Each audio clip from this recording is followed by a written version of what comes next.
madzulo abwino konse kumene eniyo muli. I think aliyense akudziwa bwino. Tikumudziwa bwino lawyer uyu wagulu, lawyer Alexious Kamangila, ena amati Alexious Kamangila. Mkulu ameneyu anangotulukira boom kuyamba ndithu kuulula kuti yayi kulitu zinyengo wakuti akupanga chinyengo kwambiri. So mene muja amene adayambira kumutchula ndi Justice Ken Manda. Ken Manda anamutchula kena kuyeuja atayamva zoti Alexious Kamangila akutchula ku anapita ku Khothi. Nkuyendesa milandu mine kuja Khothi finally ndikubwera nkonena kuti Kamangila ndikumutchaja ndalama zokwana 250 million kwacha. 250 million kwacha. Akuti Alexious Kamangila amulipire Ken Manda. So if news titaona timangoti okay tidikira chifukwa so nthawi ija yakwana Alexious Kamangila wamuyankha. So wayankha anachita kunena kuti ndikubwera ndiyankha nkhani imeneyi. Ndipo anachita so kunena kuti mwachepa kwambiri ndinoana kwambiri. Pamene inanga ndo omwe eti. So pano panthu abwera timumvere so pano kuti wayankha zorani so pano. Guys, thank you so much Malawi and cameras. Perhaps Antwerp zimene sumaziwa zimene mina ndikumasuleni lero nzonena unena kuti in 2024 in October when I said Justice Ken Manda is corrupt and the system started hitting on me, the Chief Justice, the Deputy Chief Justice, my judge also, my lawyers started hitting on me. That moment was a moment of no return. So banani de pamene chikamira 2024 dakhala moyo mwina anthu ambiri sumamvetsa dakhala moyo onena unena kuti there's no return. Like when you start a battle like this, you either win or you die. You win or you die. So nkhondo iyi yeti ndionena kuti kutha kwake ndikwenda kupambana kapena kumwalira. Koma as long as ndili moyo as long as ndili moyo nkhondo iyi singati kuti kupatula kuti sina wine ngati sina pambane nkhondo iyi. And this doesn't depend on Malawians. I call Malawians kunena kuti Malawi tadzukani pangani mbali yanu koma kaya Malawi azigonabe kaya Malawi sako even ola Malawi atakauta apapa ndapanga live pali anthu awiri ola atatu. This war will continue. Nkhondo iyi sitengera kunena kuti wati joina ndani amene asana join ndani. Komanso palibe nthawi imeneyo ngati ndili moyo ndizasiya kumenya nkhondo iyi sizingatheki kaya chifukwa chonena zokuti njoka ukayidula nchira nkuyisiya ndiye kuti bora sona kati usairani kodi usayiyambe. So judicial agent naidula nchira inu mwina simukumaona ayi koma judicial agent naidula nchira panopa ilibe poison fana naidula nchira mpoison achokera kuti komano imaluma ikuluma itakuluma ka 5 or ka 10 nthawi imodzi for it angry. Koma it's poisonless. The biting that the judiciary will do on me is poisonless because in Chile now do lagari in 2024. Koma anthu amene mukugona simungaone zimene simungaziwe. Munthu akamafuna kumwalira olo munthu akasala uno kufa amene mumaziwa za moyo amene munafika munakhala kumuzi amene munadwalizikapo matenda. One of the ways mene mumaziwa zoti munthu uyi wasala uno kuti siya ndi amakhala ndi mphamvu tsiku limeneyo olo wiki imeneyo ndifake nthawi zambiri anthu akamamwalira umakhala kuti komatu anayamba kupeza bwino komatu anakhala kuti anachira ndithu akhala mwezi osazuka pa bedi koma lero anadzuka pa bedi wiki inoyo anadzuka pa bedi amasamba okha amaita nsachakudya okha. So that's what happens when life is at the end of your life. Tubirako limakhala kuyuza energy yonse many now the body makhala kuyuza energy. Whatever you see happening towards me and with me ni kumapeto kwa nkhondo zikafika kuti mukudabo kuti izi zinde zikuyenda bwanji chonchi pamene poponde kuti nkhondo ija ikufika pachani dawn when is the kukamacha kumakhala ndima wambiri. This is nafika kodi lu the shenanigans angoyamba. So this dawn, the interesting thing about this dawn itaudenga for 2 years itakutenga for 3 years, itakutenga for 1 year, itakutenga 1 month. It's very unpredictable. It depends kuti my other circumstances that I don't have control over. Koma, what I have control is to win, you know, and I'm going to win unless I die. But as long as I'm alive, as long as I'm alive, I'm going to win. When you stand on truth, I've said this many times. No matter what happens, you're going to win when you stand on truth. But if you die with truth, you're better off dying with truth, because you live forever when you die with truth. When you die for truth, you live for eternity. And I'm not dying. I've been saying this. I'm going to see the children of my children, which means I'm going to win this battle. Now, away with the slogans and the Amandra, away to, you know, power to the people. That's what it says, power to the people. Even those people that don't want to have power, we need to give power, to empower people. That's why ndapitiriza kumaya nkula. Even kwa ntamina undi tukwana, ndatukwanidwa kangati, maya anga tukwanidwa, family anga tukwanidwa, antu osaso kutukwanidwa, kutukanidwa, amaja kutukanidwa, kutukani kuposa potukwana, kutukanidwa, ndatukanidwa kambiri mbiri. Koma zvenzi sizimandirani, sizimandibweza mbuyo. Conversation hii ili difficult. Ifuga, I have to be very responsible. I have to observe the sub-judice rule. Now, sub-judice rule ndijani. Mkhani kakali kukoti. Mkhani kakali kukoti. Suma yenena, maka amene uli mkhaniyo. Uyankhulapo. Mkhaniyo. Now, ndikufuna kuti nditambasule zimenezi. Sub-judice rule, kuti sana yambe kuyankhula, kuti investe kuti amayankhula, anango pera pake anango zebula, sana lower deep. It's because of observing sub-judice rule. Kuti mlandu ukakhala mlandu munthu pali zinthu zina suma ine akuyankhula chifukwa chonenazo kuti zitha kukhala ndi effect yonyazisa mkangano umene ukuchitika kapena mkambirano kapena process yomwe ikuchitika ku court. Now, the problem with this and sub-judice rule, many taipangira understand ku Malawi, tinaipanga understand kuti chicho chimene chikuchitika ku court osayankhulapo. It's wrong.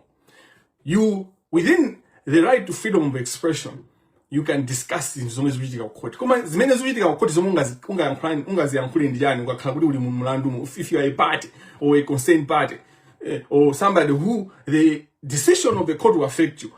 Zimene court yapanga kale, ziganizo zimene yapanga kale court, you can comment on those things. Hello?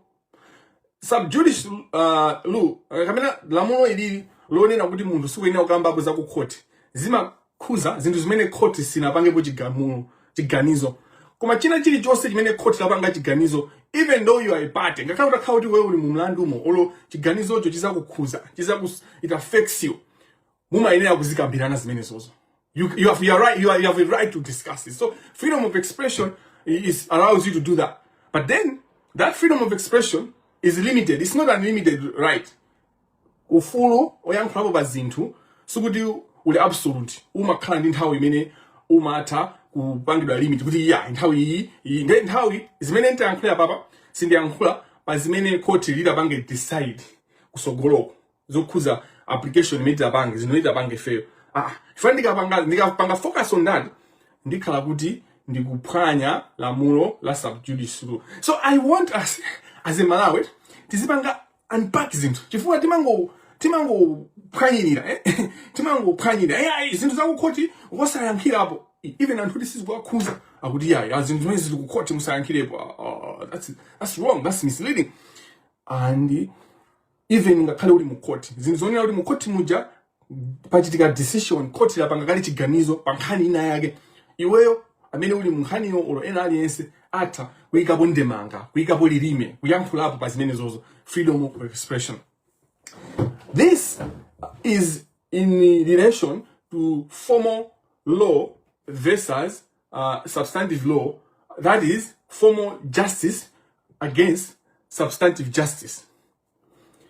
Which brings me to the issue of procedural and substantive justice. Hani imeta kambiana lero ndi nkhani yokhuza abamande zindivuta kutanthauzira kwake akuluakulu.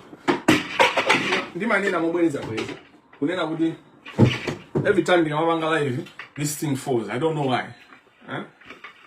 Chima advantage also this thing. Ooh.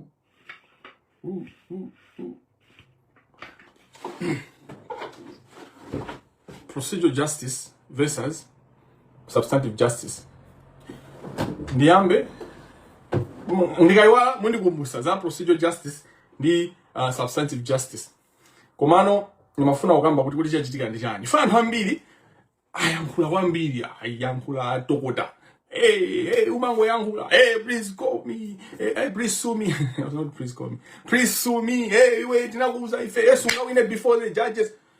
If you are saying that I cannot win before the judges because I've called out the judiciary, you are basically confirming that there is a problem in the judiciary. There's corruption in the judiciary. Why should I not win in the judiciary? Why? If I've got the facts and the law. So, zinthu zina zimene anthu amayankhula zinthu zimene saziwa kuti actually akukuyankhulira iwe akumenyera nkhondo. You know, pachitika ndaona maposti ambirimbiri, maposti national newspaper simalemba ma stories anga. Would not write anything. Journalist to you, actually let me go to the journalist because this journalist is basically journalist wakateo. Sikuti supervisor bisai. Chifukwa jana, every time I do anything in this case, he doesn't write anything. But he go back to find a document. I mean, I'm save doing the osala file jana kuma pakachika yose. I'm save ineyo the journalist. Journalist I mean the yangani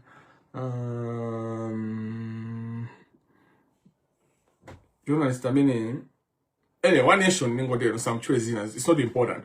But that speaks to you, it shows you how things manage there. Good you the print media was not publishing anything what I've been doing in terms of fighting corruption. The moment they corrupt, because the Justice Ken Manda is corrupt, and no one is going to stop me from saying this. No one. You know, no court in the world will stop me from saying the truth. No court in the world. There's no court that has got the power to stop me from saying the truth. No judicial decision can stop me from saying Ken Manda is corrupt. Ken Manda yo abide ku Khothi akapange proof that ndikumpanga tension. No ndikuda tamangire kunena kuti iya. No. Akamange proof kunena kuti zimene kunena kuti is corrupt nizaboza.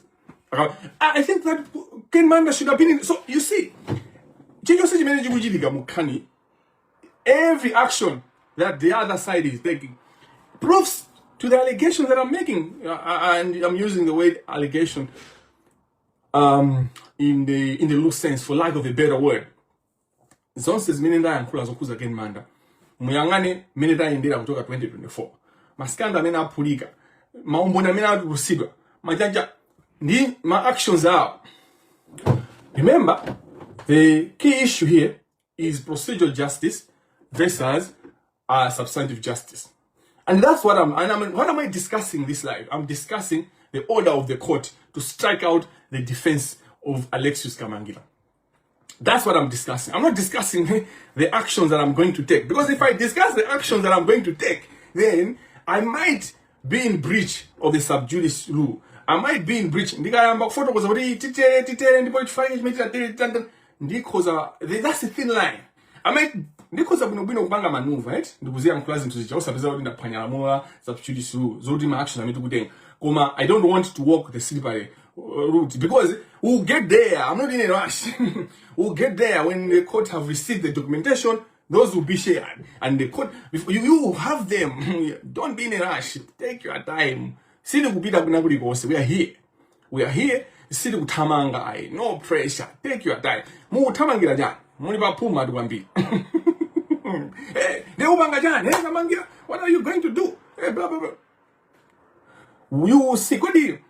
When Ken Manda said, when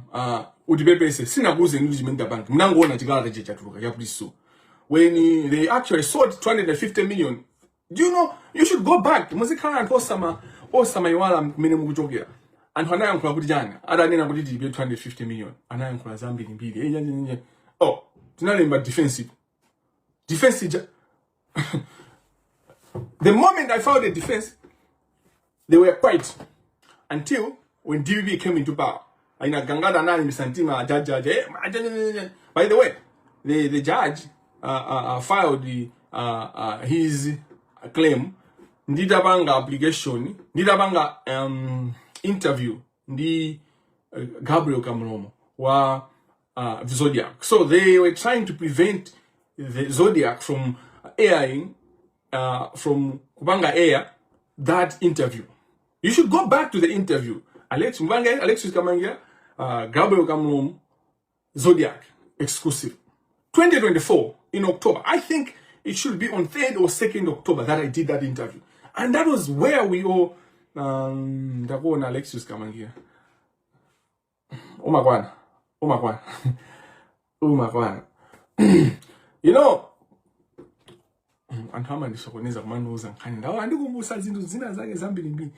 you know, the fact that the judge was trying to prevent me from engaging the Malawians, from engaging the masses, that showed me, oh, this is what I should be doing actually. I should be engaging Malawians. So every move that the cartel does, imadonesa what I should focus on. Putting the key anybody, when they key about effort, my move they lead. So I have my own game plan. But I'm very flexible that my game plan, if I now physically informed with what the opponent is doing. So ndana mene ndikumenya naye ndikuenda nzimpanga bzo kuti akupanga movie yangu akupanga movie inenda konza izi koma ngati ndakonza izi zikuenda chonchi ndikuenda kukhala flexible. The moment I started kumalemba, so nayo mbali ni mapost ini zisinambe ni my life. So I'm trying to give you history kuti muziona kuti these things are not random. This is so strategic, and these people are falling into the ditch. Akugwera mbuna akugwera muzenje limene lina ndakumbangine komano lina akuzikumbira oka. Kenabo gulu lija linafulumiza kulemba muzoba nachuluka kalata ya concerned citizens. Mukumbukira limene no concerned citizens analemba kalata kwa chief justice pakana pana chief justice samani na kuti kalata inapangidwa save bwanji kwa chief justice ku judiciary kunafika kalata yoka kwa anonymous. The anonymous said Kamangila andimisala akupenga janjanja, they said so many things, you know. But what they said in the same letter was base umboni uli kuti muma iwala tunsanga. They said umboni uli kuti atibase umboni koma umwe amenena kuti Kamangila akupenga koma mafuna amene wamisa imwe apereke umboni anathamanga kupita kwa chief justice. They were trying to measure up kuti anindijana amene amafuna aone kuti ndindijana, and they wanted to see the evidence so that they can use that evidence to then akafinyana, because the evidence would have told them where I'm getting that information from. Hello? The cartel wanted to know what is my sources in the Ndani, and I never gave them the data. I didn't give them the pleasure. Even so I've been even strategic, even the court processes. It's very calculated. It has to be calculated because the court process can be used, can be abused by the cartel. Guys, this is a judge. I'm dealing with a judge who is senior. He's one of the most senior judges in the High Court, if not the most senior in the High Court. Ken Manda, Ken Manda is one of the most senior judges in the High Court, and Ken Manda is related to former retired Chief Justice Richard Banda, Mamuna Joyce Banda. Ken Manda is related to the current Chief Justice Zigamanda. They are related. They are now what they are mods. They are family. Ken Manda is close, if you know, the closest to Chukopa. Now, he an influence in the judiciary. Some of the processes within the judiciary, this is only what is so greasy and shit.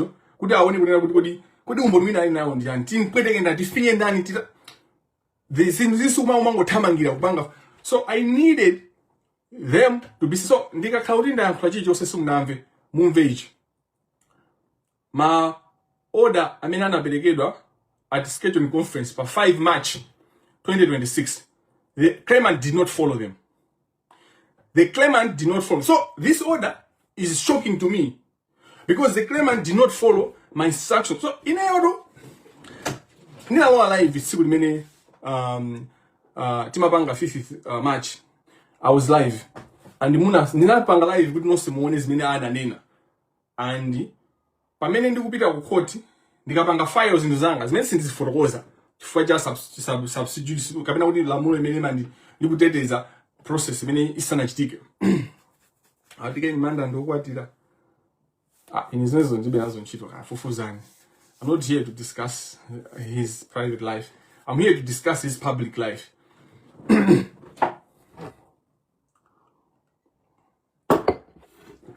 Ndizakamukamba munthu wa corruption ndikukamba somkazi wake ndikuti mkazi wake ali public life imoso ndikuti mkazi yonso ali related mu corruption yo kachibwenzicho ka side chick timakhala kuti related timakhala kuti kupanga play role inayo in the scheme of things as far as criminality is concerned.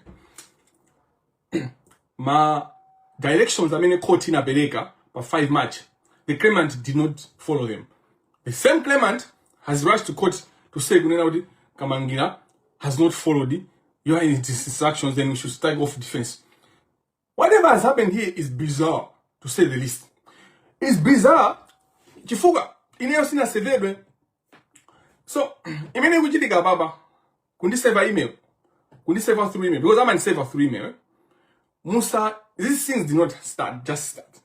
Muyambileso ku history ya nkhani ya Kamangila ndi Ken Manda. Tikuyamba mlandu. When we were beginning the case, tinka user email.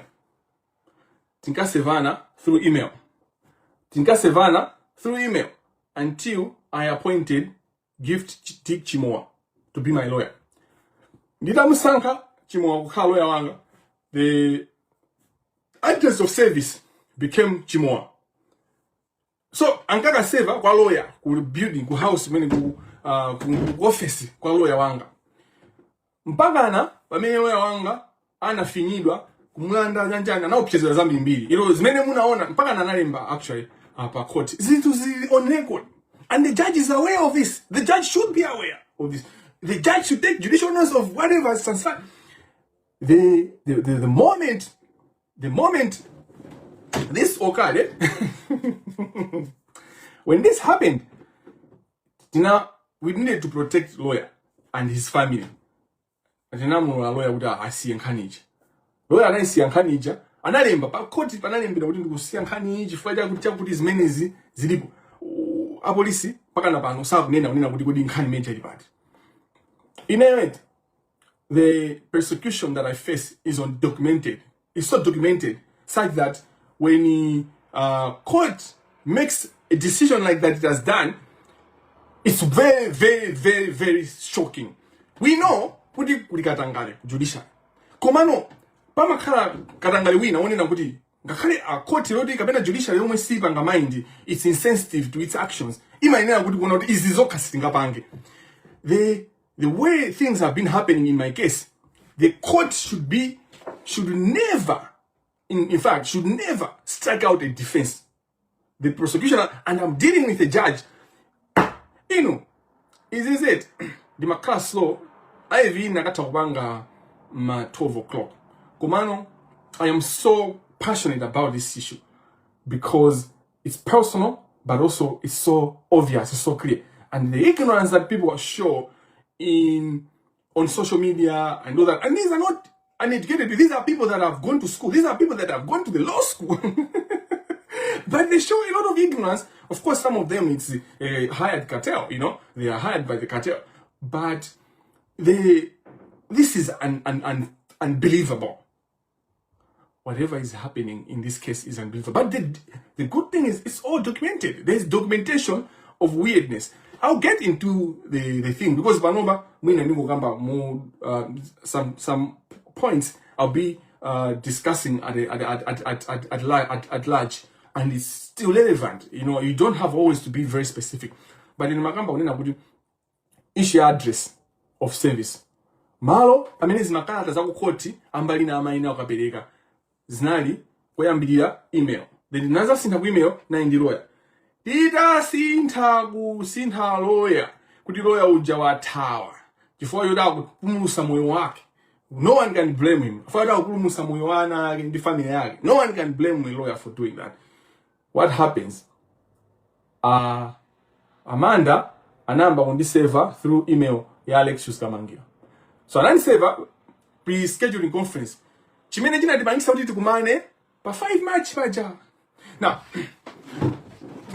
email imene anandisevera zima documents awo kulibeko whatever they are saying. So I was not saved, and the court in this circumstance said Khothi imayenera kufusa send my documents inene ngufuna kuona kuti Khothi imayenera kukhala ndi over and above evidence yoonesa kunena kuti ineyo ndapangidwa save. Now tikakhala kunena kuti anthu tikusevana kuzera mu direct physical ukafika ndi document kwa lawyer nzawo amadinda the stamp amabanga stamp ngakhale wasiya kungosiya ndikumapita ngakhale wasiya you haven't saved amena adinde.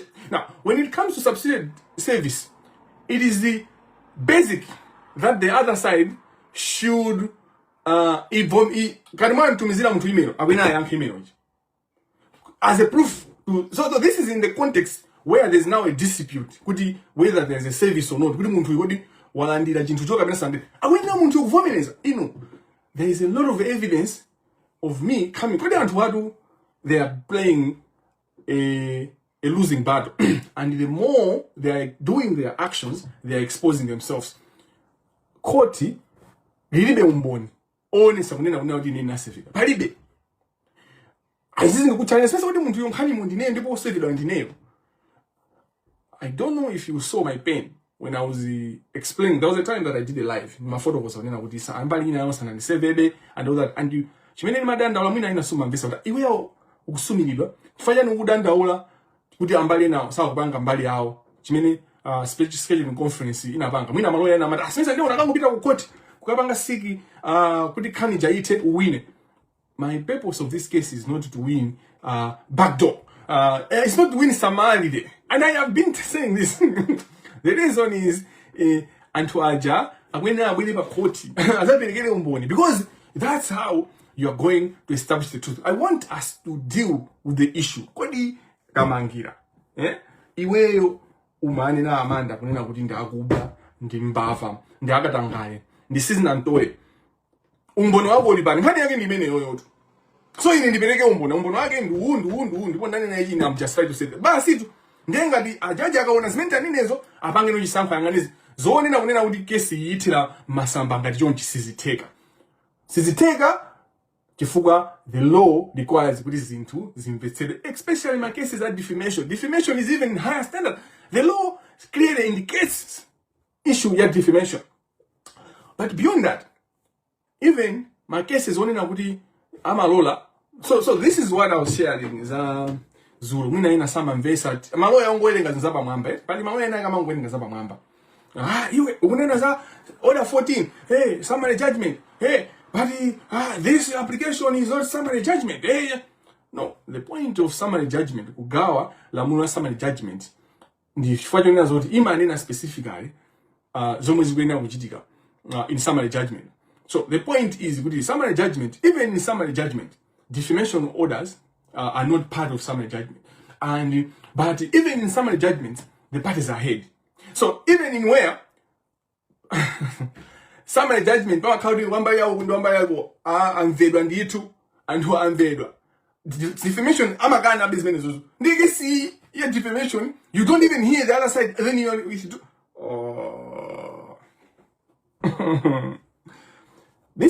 This is embarrassing for the judiciary. It's embarrassing to the law. Ineo is in Kuyankula with love. It's not even fight. It's not even, we are not even fighting. It's not even advocacy. It's basically a reaction that is weird. But at the end of the day, of course, we have to look at the law and make an application. And we are going to do the application. The application is going to go there. And we're going to follow it. The Cardigan Fix and African Court will go there. Because justice is worth everything. Chirungamo, truth is worth everything. You know,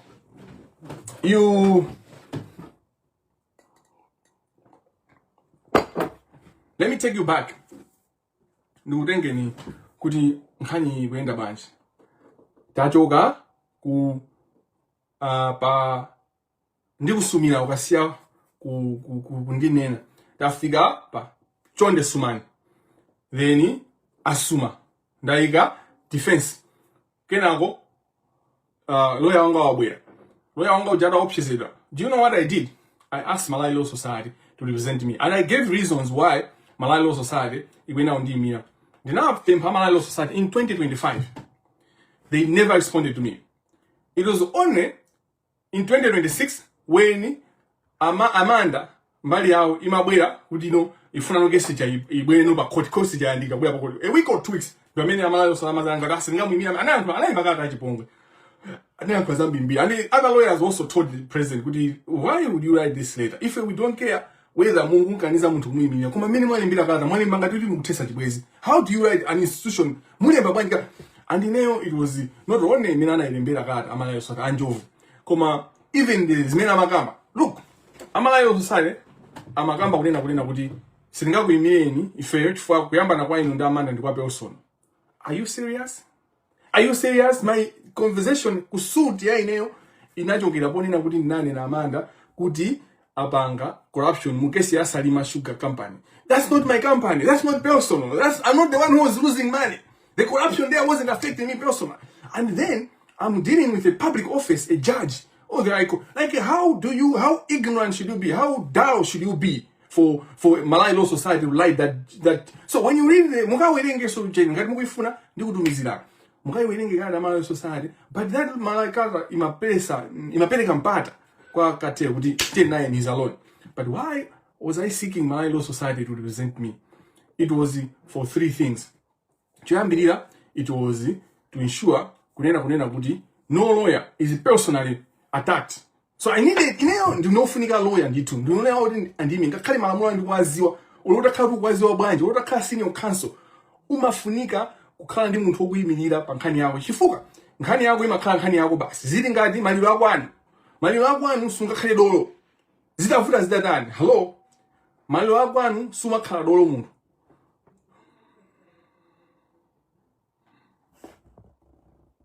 wina akunena kuti amafusa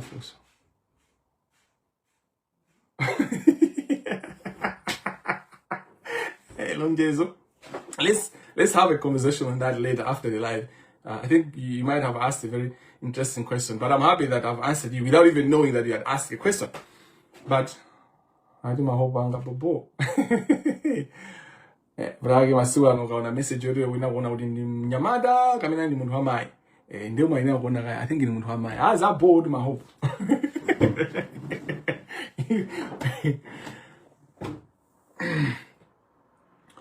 The fact kunena kuti ndinayipempha Malawi Law Society chiyambirira inayikufuna kuteteza lawyer amene akundiyimirira because I need a legal representation. It's a right, constitutional right. You know, this is a constitutional right. I have approached about 5 lawyers, 3 senior counsel, 2 lawyers of good standing. They have all said no, and all of them have said one reason. They have said this in different tones and in different convictions and with different tonnage, but the message is one. The moment I represent you, the cartel will descend on me. They said so. You see, and these people, they openly attacked Chimoa, and this is not nakauti mwina ningo kamba inewe mwangata amene yango kamba ango kuma muntu onena kuti nkhani yosi yake ankango ndiyimirira ananeneka, and it is on record, and the judge is aware of this prosecution. On 50th, okay, ndimalize chifukwa chimene ndimafunira kuti Malawi Law Society ndiyimire. One, nkhani imene yonena kunena kuti to protect, because there's no way the cartel was going to hit to attack an institution. But ndimaziwa kunena kuti ndika Malawi Law Society kama ndiyimira ndimanena kuti ine ndikhale on top of the things. But you know kuti every lawyer that represent me in this case, ine ndikuyenera kukhala on top of things because ata kugulisa mlandu chata kugulisa. No matter how I trust, even another club brother why name, even another club, if my father was alive, even another club in Bambwanga, akuindimira mlandu ndikuyenera kuti ndikhale on top of things because ata kugulisa mlandu uja they don't care. Iwa jango onekera kusukuta ndikuimira koma ata kugulisa mlandu ngati waenda bwino actually waenda bwino nthawi imene mapanga chicho sendeka ngati simukuziwa zimenezo as in the decision making and everything. I've always been on top of things. Zinthu zisakazatha ndizakhala pansi ndikufotokoza maloya amene akhala kundigwira manja, ena kumatawa, ena kuzandigwira manja, ena kuzandigwira kachala kachabe, munthu undikoka bwanji kuchoka madzi ndikacha ngondigwira kachala chonchi. So pamakhala anthu ena ofuna ngokugwira kachala chonchi. Ati bwera ndikupulumuse, ndikukuthandize ngokugwira kachala chonchi. Ena akabwera manja uzoti yeah, sorry, I don't need help. Because kuchita kuzozoti ichichijika. Tero ichichangadika mweni. Ena umauza kuti iwe go ahead, because we are watching them, you know them, kuti awasangani bangi china chichose. Always that time is the time. There's nothing they can do to me. And there'll be a stage, and I was hoping there'll be that stage where even at that stage the lawyers can't do anything. But Chimakamba's protection of lawyer, Law Society. The second issue was the service. Service is important. So the office of Malay Law Society was going to be a place where Amanda Asga Savers my documents is it. So it was going to be a good place for accountability, because the service here, WhatsApp, email, it's very tricky. You know, there are all sorts of things, and the technology is advanced, and people can do all sorts of things. People can create conversation on because of social media, because of internet, you know. So whereas he say it's a progression. I mean, I can't say I use the social media in the news area, but many Khothi into my pompa, you know, and all that. I did pass my instructions. Precious has been on me.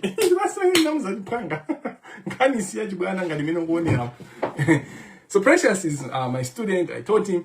He was one of those kids, you know, one of those young men. I shouldn't say kids. Young man, he's very intelligent and clever, and by joining Amabanga school, they live life.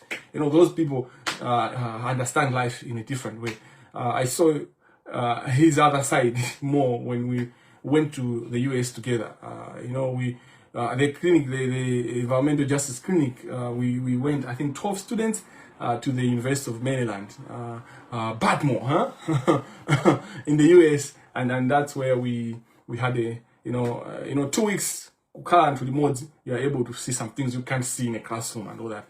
Anyway, then Magamba's service, kuti Malalo Society kundi mina inakabereka malo oye abuino o panga service, because the email tanchani zimata kuma munkhani ndunena mobeleza bwezo na dini sina saved.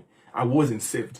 You know, so the one that has breached, that has not followed, that has not adhered, that has not followed the court orders of 5th March during the pre-trial conference, scheduling conference, is the one that then rushes fast to the court. Hey, come on, and in there, but in record. So in there, there's a record that is, I'll not tell you what record, but the actually I was pushing. The clear one is on Facebook, but there's a formal one that I did to follow up on the other side. So the other side thinks it's clever, but I had already read what they're trying to do, because 5 March, they wanted to stake out my defense. Amanda, I don't have a Khothi on 5th March. Trial. Secret manager, it's not trial yet. But if you watch the pre-trial scheduling conference, the court, Justice Ken Manda, I would just say defense young. So that's what they know. Oh, Chimene, you are to know the young some bed, Panya Bas. Tingubanga, Zam,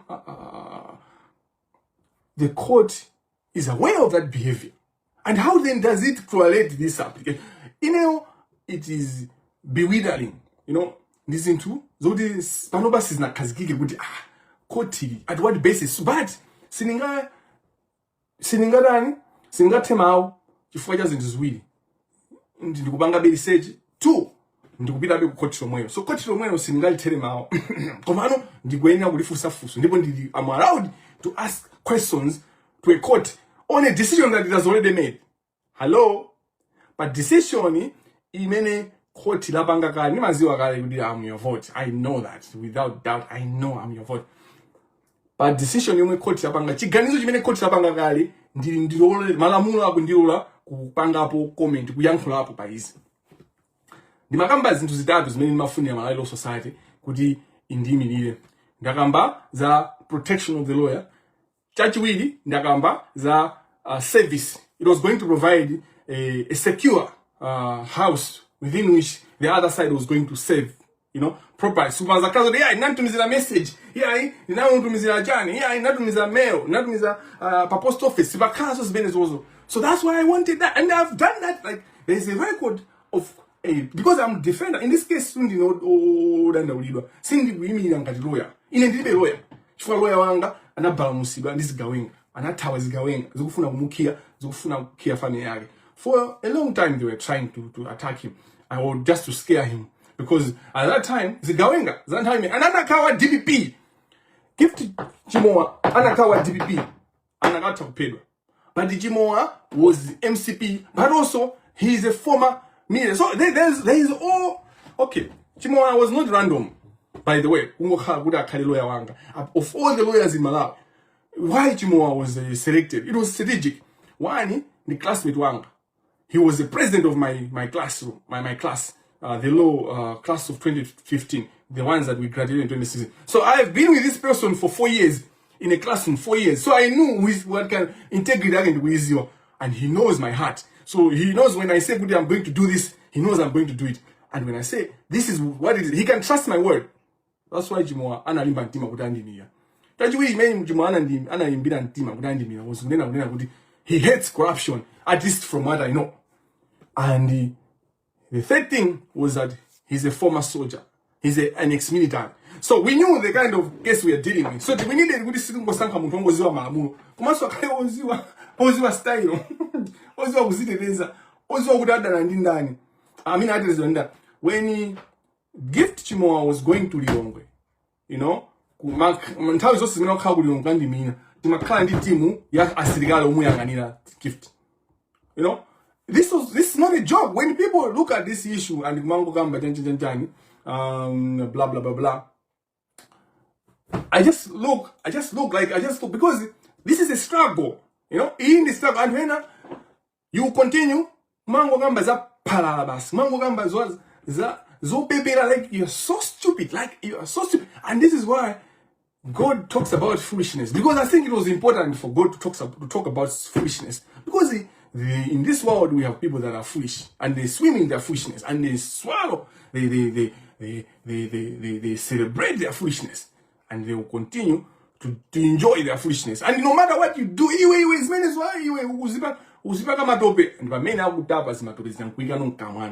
that's how some people are. And that's what Malawi is becoming. That's what institutions in Malawi do. The Amali's case, the Amali's situation, Sigerege, the judiciary, parliament, the executive, SPC, you know, Zamba. Now we have this. We just keep on deep and deep into the date. Even though we're saying, they keep on. Now, Ndakamba, the reasons why we chose Gift to Dick Chimoa, there were a lot of factors. Trust, knowledge of the law, of course, that's basic. You know, that's basic. But there are supposed to be some things above that. So, trust, you know, the fact that it was the MCP, because we knew that you knew the movements and IMCP. So IMCP sana hampanga eliminate Dick because he was actually you anai muntu kuti amayankhula ndi Chakwera at that time. He was you could talk to Chakwera if you wanted to talk to Chakwera. So he was untouchable in the part. Okay, Dick Chimoa, when you look at my elections MCP, ready? Akujibani. Anai minadu deputy legal director. So this is a person that how you mean anani mboma in court. So he was strategic. Ana come lawyer kana wa DB. Anata kumkhapaka. Koma Diki also the ex-military. So we chose that we had timazio kudi fear many kabina kudi straight many bondi ya. Sinagambe in number 3 minute na nina kudi Malawi Law Society. Why I wanted Malawi Law Society to be my lawyer. I wanted Malawi Law Society to be my lawyer. Ndakamba to protect kudi no individual should be prosecuted or persecuted for representing me. Ndakamba as a service. The third one was because the issue of judicial accountability is at the heart of Malawi Law Society's obligation, constitutional mandate. The statute mandate, the statutory mandate of Malawi Law Society and judicial accountability is important to Malawi Law Society. My case speaks to judicial accountability. How? If a judge, people should be able to say, either is incompetence, holding judicial officers accountable is not only going to court, going to Judicial Service Commission. There are a number of platforms.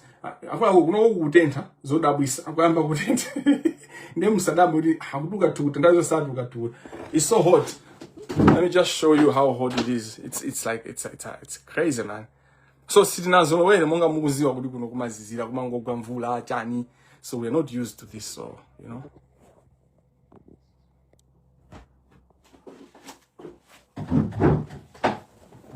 And I'm talking about kuda dawa kutoka tukuta ifanyana kaja sumuje dawa conspiracy mpaka na marungu hakuna marungu.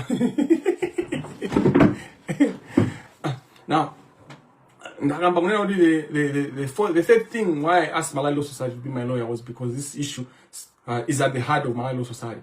Mufuse, all the presidents, my members of Malay Law Society, for the last 20 years, Malay Law Society has been fighting the battle that I've fought in 2 years and got results. They have been fighting as an institution and not made progress, holding judicial officers accountable. In the end, what has been happening, my judicial officers are Jagabizampat, Amangwa News, Amahoya, I News, Malay Law Society, I Tuana in the legal sense. The judges, Amabanga attack, the judicial officers attack lawyers and attack Malay Law, which is unacceptable. But Malay Law Society is so weak because it likes to deal with issues by surface and it thinks Kamangila, then Dani. It thinks Kamangila, the Kamangila is fighting for Malay Law Society, but they can't see. But we will not stop because of their ignorance. De Nimakamba background yo pempa Malay Law Society ndimine chifu kwa jani. Chifu kwa jani azobodi. It speaks to the issues that might end up the court. The court is supposed to look all the context. Court kesi wenda bani takla branch. What the court might now was basaka doubt because Komano there must be something. And that's why they needed to hear counsel. You can't, like, what the court did there doesn't make sense. To a lay person, case is your banga end by default. No. And that's not going to work. And that's not going to happen. And the reason why I can never stop talking about Ken Manda. If I stop talking about Ken Manda, basically, because they also, my fight against my battle against corruption is not limited to Ken Manda. Ken Manda Manguchudam, there are a lot of other people. There's a judiciary at large, and the judiciary has to be very careful how it handles me because I am speaking to the judiciary and I'm addressing issues that affect judiciary. So they need justice must not only be done, it must be seen to be done. That is not just a slogan. It's something that is binding upon the very spirit of judiciary in terms of meting out justice, in terms of the role that they have to protect, to promote, and to interpret the law. The heart of what the judiciary is for. To protect, to promote, to interpret. You can't do that without justice to not only be done, but be seen to be done. In this case, injustice is being seen to be done. It's not only that justice is not seen to be done, but actually, injustice is seen to be done in this case. Abayanga, ndalongo anga. Sindi kuzua kuti ndi yankhuleso kuti chani ndikafika pamenepo. Mwina ndimalizise kunena kuti mulandu huu si mulandu ukathera kuseri mulandu wina ubwine mkhoti. Mulandu huu expert palibe kuti mulandu usuta expert. Mulandu tilo wazenzeni kangadi zilenga modani gunga debwanji kuzaira. Kunga chedi aika mi Somali atantantan kumano will get there. The court will hear me. Which court we don't know. One of the reasons why sina bange file ineyo so nimakuuza nina uti ajaji sana bange files mene court ina nina uta bange because amaina uta saver chintu chija ineno ndi bange react. Why I needed not to just act on my own is because this case is trigger menda kuzirani. In the case yonena kunena kuti umboni wangu mene ndi nawo ndumboni wonena kuti isi sumboni wamba ndumboni wa odama ubisa the country all stuck including Malay Law Society, SCB, Financial Intelligence Authority and all the other institutions, even the judiciary itself. Amabisa Mombona mena wakao kubisa and here the Momboni undi now. I actually wrote them because mambo no sininga use so mukoti wamba. They have to be aware. That's why I didn't oh, by the way, now panoba zinachitika kale. Milandu nkani yanga ine singai for those in deka. For mambo na mendi na weneyo. Ndi now umemini na bangira ukutene mambo niyo. Ndinapita pa lijero, nawe na ndege ya usiku ndikatenga mambo nyaje. Ndisi ngakauze kuti ayi mambo ni fandi fuzati mambo na mine ukafotokoza iwe udapi za branch. Ndisi ngauze ani nakwela lijero lija ndinafika ku judiciary kutenga mambo na wili atatu kupita kumalo sare kutenga pa lijero bacha singafotokoza zimene sosa. That's why the best way was to call the institutions. Amina banga manage institutions aja ndifake ndi wabanga sapina kuti abwere fa ma documents aja amene ndi nawo aja asabanga present ndiyo ndipo ndizachita kwa ikanisa kuti bwelesa document iyo I say imene is okay bwelesa chimene ndo akuopa anthu chimene choto. And the judiciary is under trial. The case where I'm intending to call the Chief Justice, the Deputy Chief Justice, that's no joke. So the judicial officer is supposed to handle that case with care because justice must not only be done, it must be seen to be done. In this case, it's actually injustice being seen to be done blatantly, and the impunity in that kind, even the suggestion by the applicant, by the claimant, couldn't call you go tell Masamba, is so silly and should not be tolerated by any court. You see, background of Jaminda Basanija, Muyanganizo says in the eyes of Muntu Osauka, Muntu Wakumunzi, Muntamine, Alibeke Nagarikose, alibe kutegera sana bide bokulo school system ija ikafuna muntu kumufinya ima mufinya mpaka na muntu uja kufika ponena kuti izinto zimaziya mbiranji kupepesa system simamba ima mufinya bili umafuna uzone ngandani anthu osauka amafinyira ngati anthu akubwera bambala mbanda chonchi ndikumapanga zawo chonchi ndeko banji kunchena koti la kunchena koti la akucholo kumene kuli ma magistrate amene akuzuza anthu osiyana ngati makotiwa kesi yonena kuti dziko lonse likuisata chonchi akupanga zozedezeka chonchi akupanga zodabwisa zoti alisa kuti akumapazeka ndiye bwanji koti lonena kunena kuti ndikumwanza mkatikati kumwanza makoti amene anthu they are being taken advantage of and no one cares. And in his memory dadzuka na Malawi wake up. So if all goes to, we are supposed to go tomorrow on the streets, but obviously I think also ine lubanga suspect kuti application hii imayangana za demonstration ya maybe mafuna ubanga oni finance bank koma we are not banking down. On Friday we are going to the streets.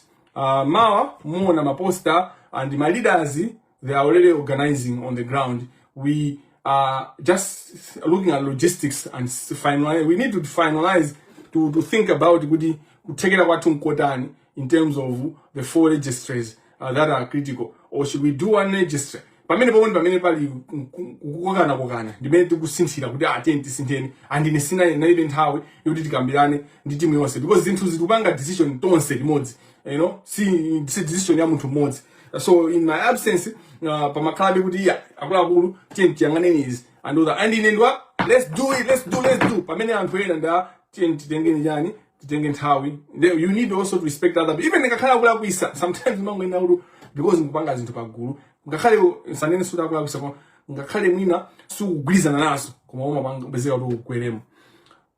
Mafuna nene kunena kuti SCB director Gabriel Jembezi wasala pang'ono chonchi amuchosa pompano amene ujayo mene akwendi zinthu zake mene zikuyendera amuchosa.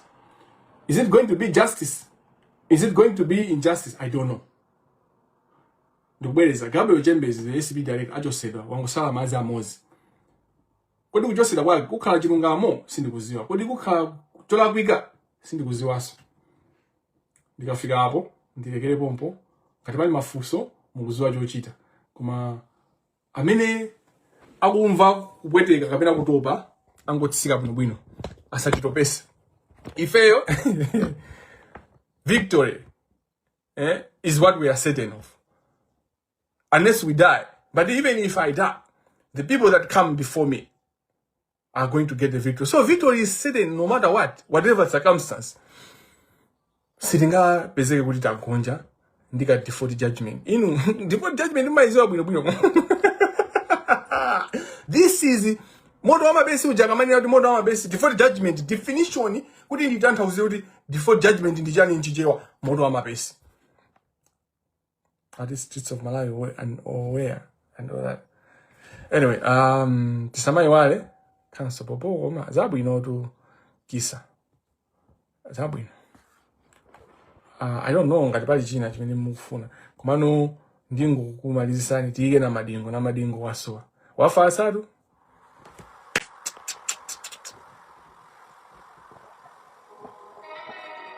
No. Na madingo maka. Ndimbo hii.